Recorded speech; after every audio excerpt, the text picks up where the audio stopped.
I'm Adam Anderson, and you're watching the 100th episode of Inside Monster Jam.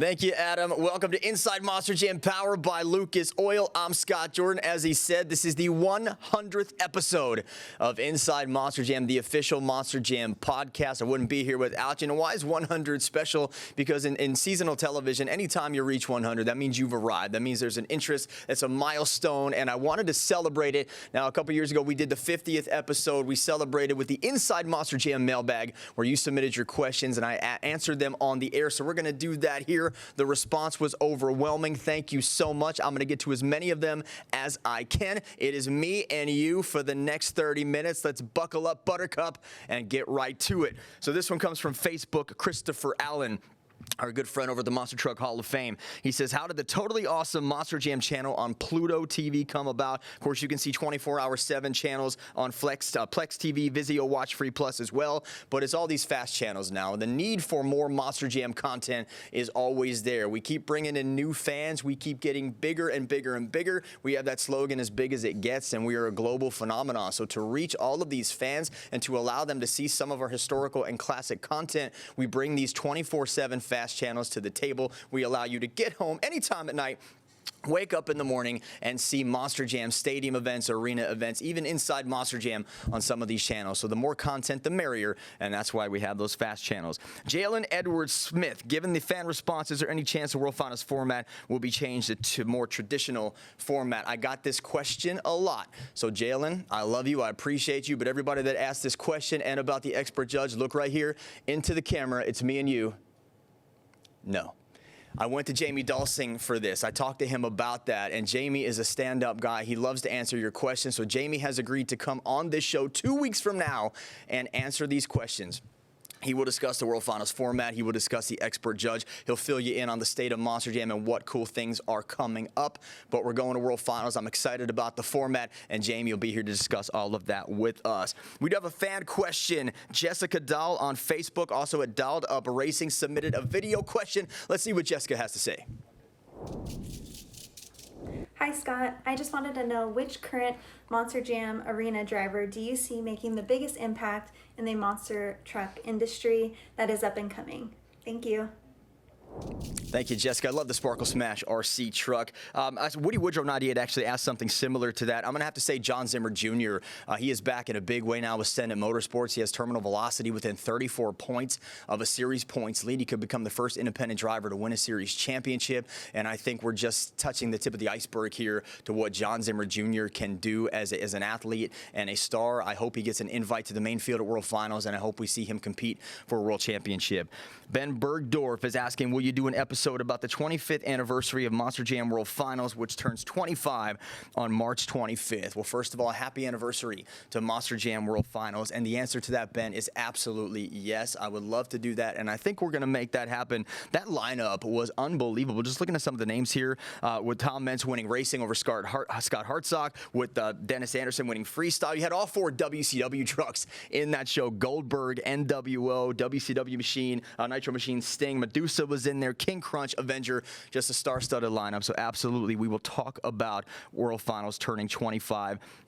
And no better way to celebrate this year than to go to World Finals in Salt Lake City. So get your tickets at monsterjam.com. At TSabian55 is asking, what's one of your favorite venues to have more Monster Jam at between stadiums and arenas, and why? I vote multiple shows at MetLife Stadium. I love East Rutherford, New Jersey. I know if you ask a New Yorker, they're going to tell you that's not really New York, but to me, it is New York. It has the ambiance. We always draw huge crowds there at MetLife Stadium. They have that giant flea market I've talked about on this show before, where you can find literally anything you want right in the parking lot. We have one of the largest pit parties in Monster Jam, and of course, there's that giant mall across the street, which has a Toys R Us and the Nickelodeon universe. It's like Mall of America, except on the East Coast. So I love East Rutherford, I love MetLife, and I vote MetLife multiple times a year. At Brennan Job says, massive congrats. Thanks for asking so many of my questions on the show. What are some credentials and or equipment that Monster Jam superfans need to enter into the RC World Finals at World Finals? Well, it's an invite-only waiting list. So if you want to get involved in this as a competitor, you're going to have to race with a local organizer with your Losi LMT RC truck and have video of your skill and performance, and you're going to need to get those credentials. Now, you can come as a fan and with a ticket to the pit party and just watch, but if you want to compete, they have a road to World Finals just like everybody else. And this information comes from Bari Musauer, who is the king of the RC world. And those are his words exactly. So yes, go ahead, start competing, get your Losi truck, head on down the road to World Finals, and maybe we'll see you in Salt Lake City. We are just getting started here. So many more of your questions to go. We are getting ready for a long ride here. It's the 100th episode on Inside Monster Jam, powered by Lucas Oil.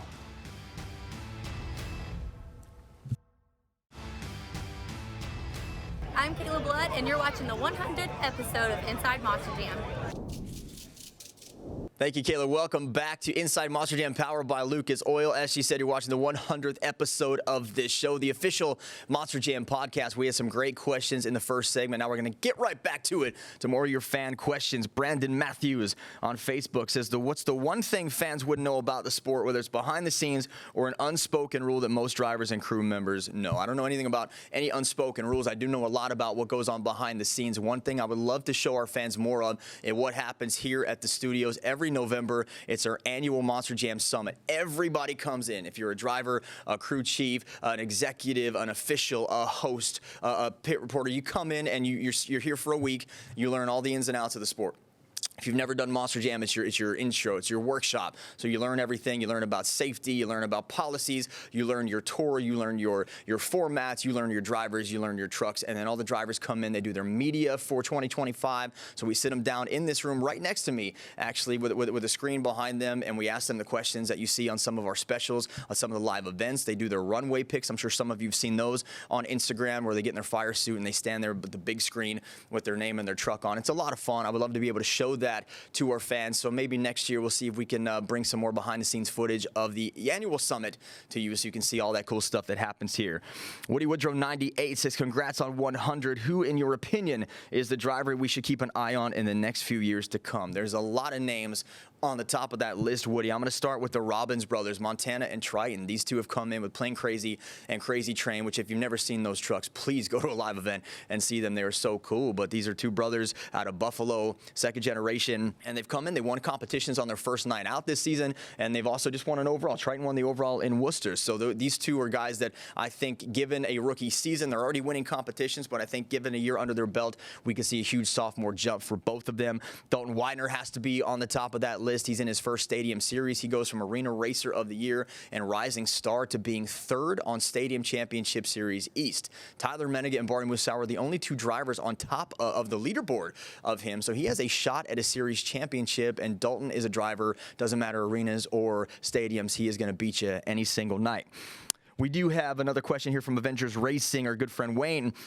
What's your favorite Monster Jam memory you have from your early days? We're going to go back to Cardiff, Wales in 2018. It was my first full-fledged pit report, my first spot on Fox Sports 1. Leslie couldn't make it, so they flew me out to Cardiff, and I had a pit report. I was so nervous because they told me how to talk about the dirt and the pitch and all the layers that go over top this sacred ground that they play with their rugby team. And there's so many rugby fans out there and football fans, but we had to be very careful what we put on that track, and I had to go ahead and talk about that, all 7 layers. We had this great graphic, and I had to memorize it. I couldn't really write anything down, so I talked for a minute about it, and I think that pit report really led to a lot more opportunities here and a chance for me to be behind this desk.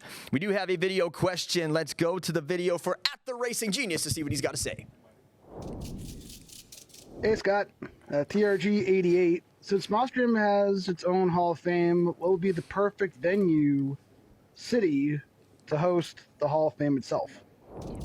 Perfect question. I've been asked this before. I think there's always room here at the studio to build a Hall of Fame wing and a display to pay tribute to that. If you want something where we're going to attract visitors on a daily basis, I think Orlando would be the perfect spot. I'm not saying that because I live there, but it's the family tourism capital of the world. It is our audience there. The families. I-Drive is a great road of a lot of cool things. There's a big Titanic museum out there and a bunch of fun stuff to do. So I think if we put a Hall of Fame there, a Monster Jam interactive exhibit with maybe a Gravedigger or a Megalodon parked out front. You would get fans in droves that come in to see this stuff, put some cool things in there, maybe some VR, give them an experience of Monster Jam that they'll never forget, and then, of course, pay tribute to our Hall of Famers and the history of the sport with that Hall of Fame there. So I think Orlando would be a perfect spot for that. We got a lot of questions on Instagram asking what would I like for an upcoming episode of Inside Monster Jam. I have a big list of those, but I asked a few drivers what they wanted to see on the show. Take a look. All right, what is something new that I'd like to see on a new episode, something fresh? Maybe something almost as fresh as your beard, Scott, and explain to us how you get the texture just right, the form, the shape, and the color. I don't know what's up with it, but let's work on it. Gosh, what would I want to see on the 100th episode of Inside Monster Jam? Would probably be a whole episode without Scott talking at all. Wow, thank you. That's just brutal. First of all, my beard is on point. And Adam, if you didn't shave your side of your face, you'd be doing the same thing I do and dye my beard. And Todd, I don't know how we could do an episode of the show without me talking. I'm sure there'd be some fans that would agree with you. Maybe we'll try that for the 200th episode. But thanks, guys. I appreciate it. Some comments coming in. Garlitz Fabian, congrats on 100th episode. Shelby Fisher 424 says, ready to do another episode when you are. I'd love to have you back on, Shelby. And at Sydney Mac Music says, woohoo, congrats. Thank you, Sydney. We're only halfway done. More to come. More of your questions. It's the 100th episode of Inside Monster Jam, and there's more next, powered by Lucas Oil.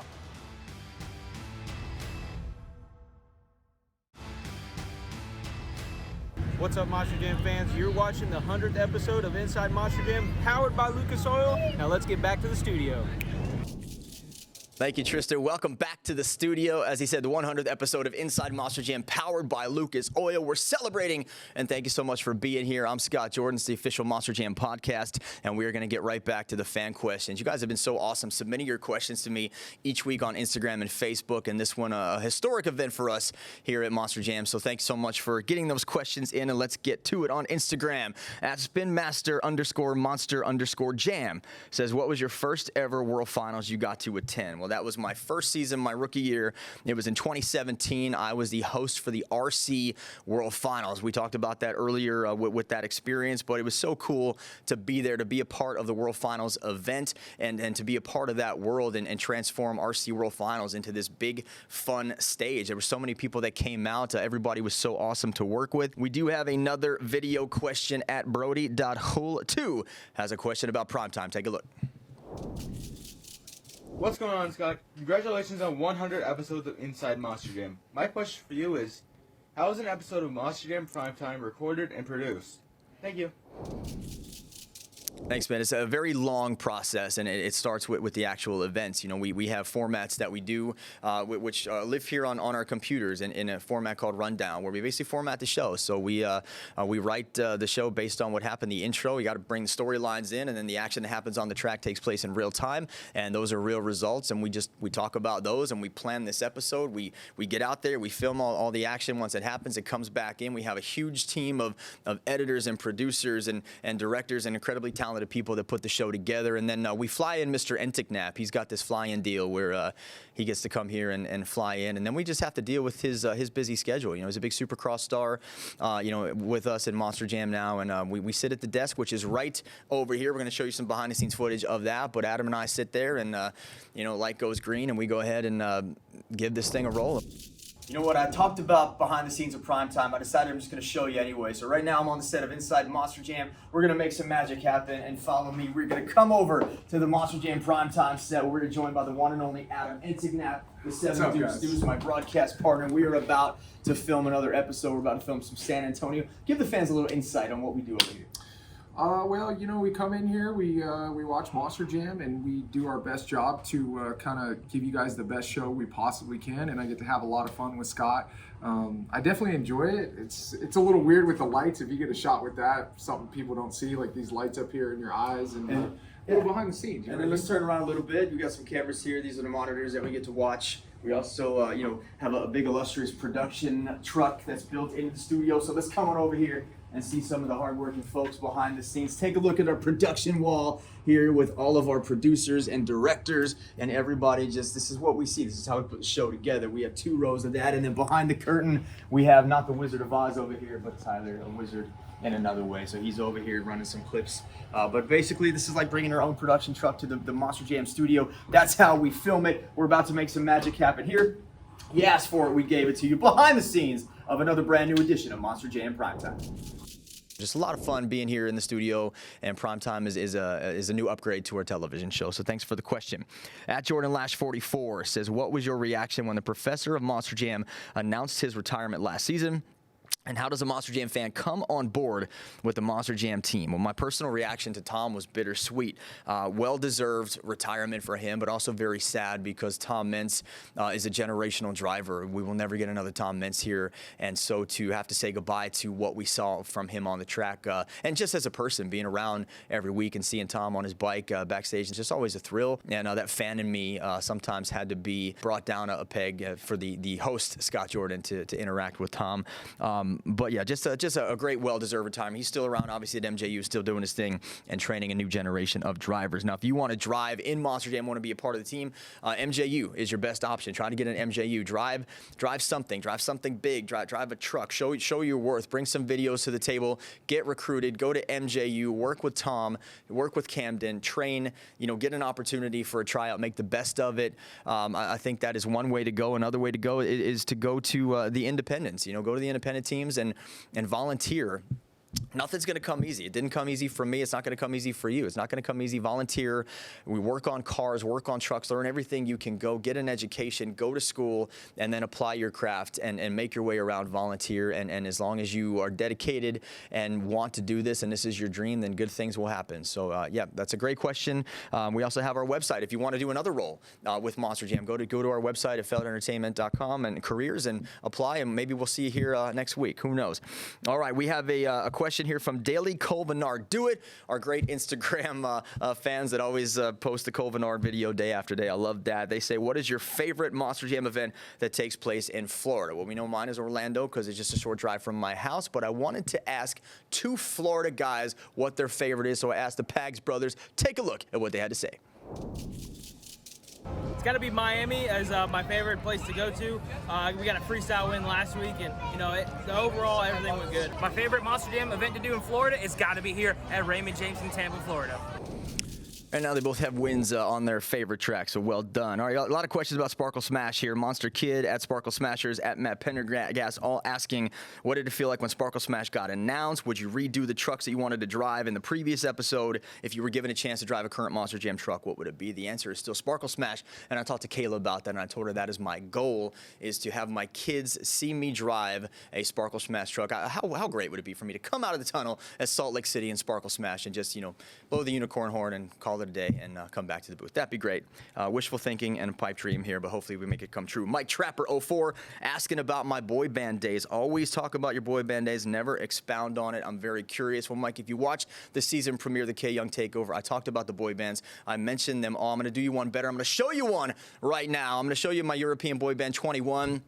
It's 24 in this picture. We went to Europe. We were with Transcon Records in Orlando, the home of the Backstreet Boys and NSYNC. We wore Adidas socks on our arms with the wrist cut off. That was a weird fashion choice. And we had one song on the air about singing karaoke in our car. It was crooning in my car. I am a rock star. And I have no idea why we never made it.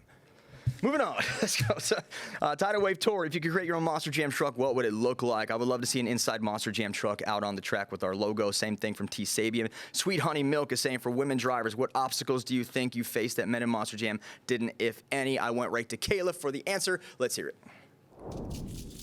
I feel as a woman in Monster Jam or woman in male-dominated sports, period, you have to work 10 times as hard to gain credibility than the guys do. We can go out there and do the same things that the guys do, maybe have a little destruction. It's always going to be a little harder for you to get over mentally, and that's why you got to be mentally tough.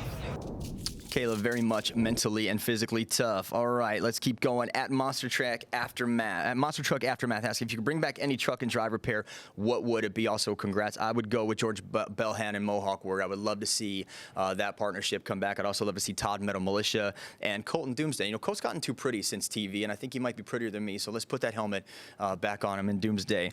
Mark Jackson 844, what's your greatest Monster Jam moment as a host? For live event, I say World Finals 2018, the last one at Sam Boyd Stadium. I was a pit reporter reporter in the racing competition that whole weekend. Just ran my butt off. At the end of it, Scott Douglas came up, gave me a big hug, and said, great job. Final question here.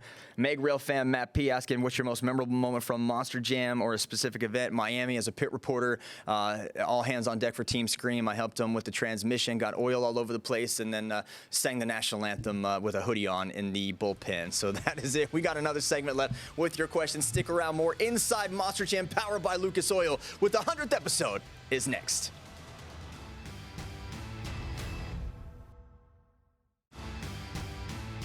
What's up, Monster Jam fans? You're watching the 100th episode of Inside Monster Jam. Let's get back to the studio with Scott Jordan. Thank you, Bryce. We are asking your questions all episode long, answering right here on the air. Follow me on Instagram at ScottJordanMJSX to get your questions in. We go right back to @MonsterTruckSid, who is asking, what is your best fast food restaurant when you're on the road? Well, I'm not on the road too much anymore, so I went ahead and asked some of the drivers where they like to eat when they make a stop. Favorite fast food restaurant for me? Chick-fil-A, all the way. Favorite fast food restaurant on the road's got to be Waffle House. It's open 24/7, eat whatever you want, and it's pretty fast. Favorite fast food restaurant, man, I gotta go for Chick-fil-A, man. Not only do they sponsor Monster Jam every now and then, that chicken is just too good. Chick-fil-A is too good. I like that restaurant as well when I am out on the road. Nate Derry MJ is asking, what's my favorite episode of Inside Monster Jam to film? Well, we go back to season 2, episode 31, the WCW years. I had Chad Fortune in to talk about what an amazing time it was to be a wrestling fan and a Monster Jam fan. That perfect symmetry between World Championship Wrestling and Monster Jam and those incredible iconic trucks. So we talked about that. Please take a look at that episode, but that absolutely was my favorite one to film.